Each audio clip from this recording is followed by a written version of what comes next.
my younger years, my father gave me some advice. Reserving judgments is a matter of infinite hope.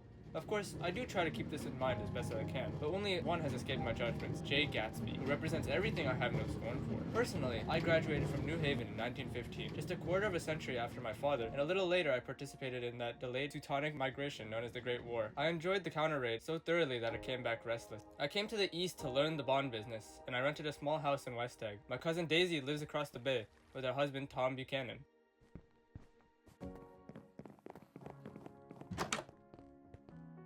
It's good to see you, Daisy, and you, Tom. Have you read The Rise of Colored Empires? The idea is, if we don't look out, the white race will be utterly submerged. It's all scientific stuff, it's been proved. Tom's getting very profound, and he reads deep books with long words in them, so sophisticated. Ah, interesting.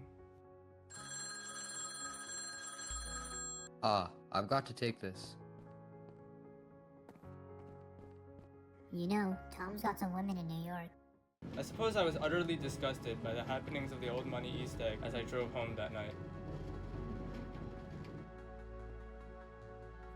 He just barely caught my eye. It was him, Gatsby. He stared across the bay, so intently I wondered what could be of interest. I looked out seaward, only to see a single green light, and when I looked back, the man was gone. I had been invited, though I was one of the few guests with an invitation.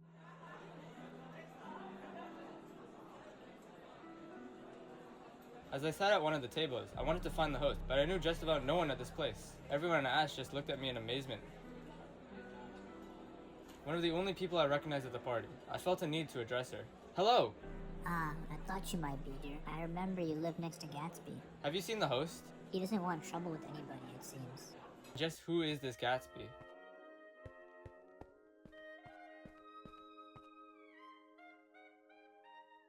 Your face is familiar. Were you in the 3rd Division? Why yes, I was in the 9th Battalion. You having a good time, old sport?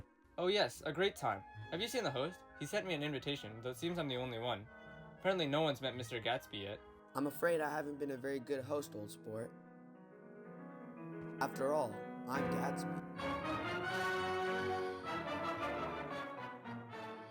He smiled understandingly, much more than understandingly. It was one of those rare smiles with a quality of eternal reassurance in it that you may come across 4 or 5 times in life. I thought you knew, old sport. Say, I'm thinking of riding in my hydroplane tomorrow. Would you like to come with me? What time? At 9 o'clock tomorrow morning.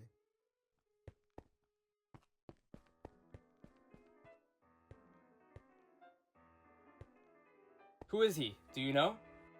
Just a man named Gatsby. Where is he from, I mean? What does he do? Well, he told me he was an Oxford man. I don't know. I just don't believe it. The host wanted to see me alone.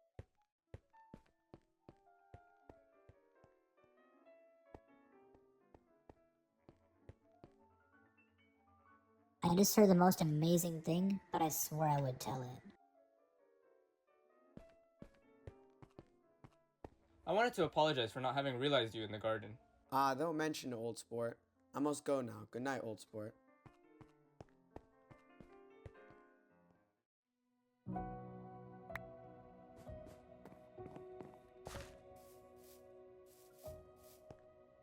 The car is pretty, isn't it, old sport?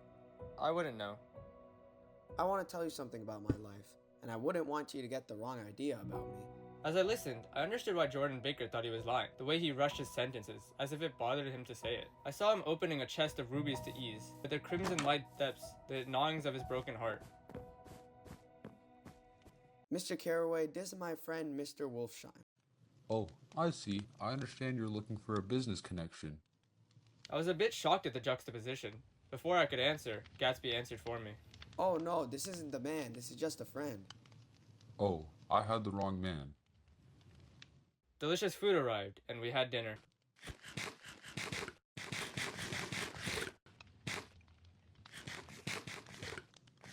Oh, excuse me, gentlemen. I have a call to make. He's a fine and handsome man, isn't he? He's an Oxford man, you know. Oh, have you known Gatsby for a long time? Yeah, I took one look at him, and I thought there's a fine man in him.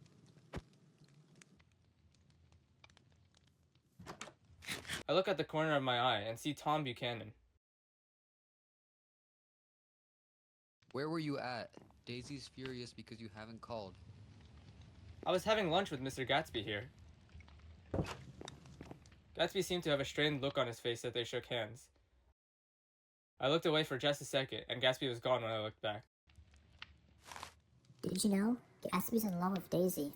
He bought the house so Daisy would be just across the bay. As she told me more, I realized why Gatsby had gone through this whole endeavor. He waited 5 years and bought a mansion, all for her, all for a stranger of another man. It was when curiosity about Gatsby was at its highest that the lights in his house failed to go on one Saturday night, and as obscuredly as it began, his career as Trimalchio was over. Is Mr. Gatsby sick? No. I haven't seen him in a while, and I'm worried about him. Tell him that Mr. Carraway came over. Who? Carraway. I'll make sure to tell him as soon as possible. It seems Gatsby has replaced every servant in his house. Are you going away? No, I am not.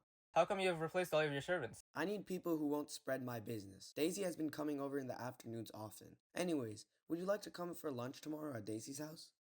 Yes, I will be able to make it. That was quite a strange invitation. I'm worried about what will happen at lunch tomorrow. It's so hot out. Let's all go to town. You look so cool. You always look so cool. Okay then, let's go out. I said come on.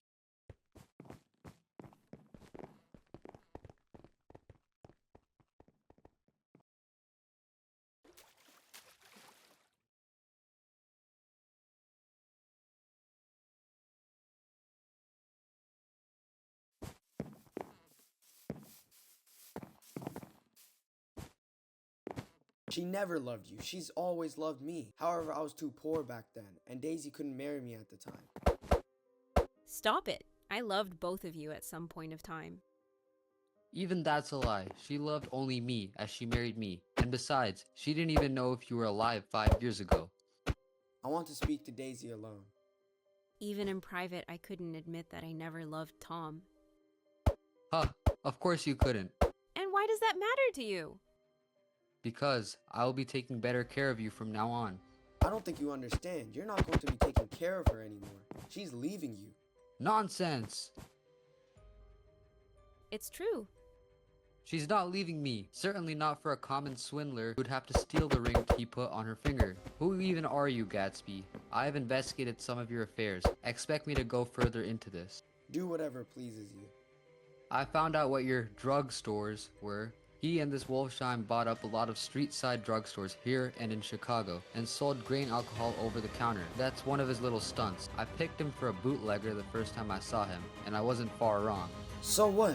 Even your friend Walter Chase wasn't too bothered by it. That drugstore business isn't where it ends. I know you're hiding something much worse that even Walter Chase won't tell me about.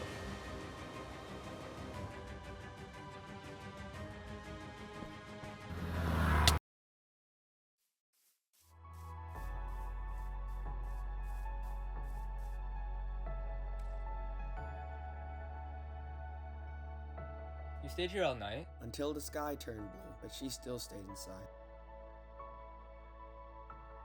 You can't stay here. People saw your car. The cops will ask questions, and you know Tom and Daisy will rat you out. I'm not running. She told me that she loved me once. I can't just disappear before she decides what she really wants. He must have looked up at an unfamiliar sky through frightening leaves and shivered as he found out what a grotesque thing a rose is and how raw the sunlight was upon the scarcely faded grass.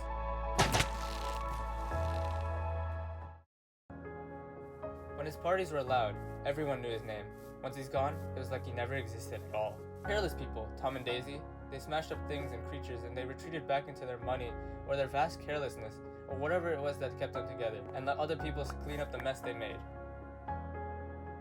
Gatsby believed in the green light, the orgiastic future that year by year recedes before us. It eluded us then. That's no matter tomorrow. We will run faster, stretch out our arms further, and one fine morning, I'm done with this place. I'm going home before it pulls me under too.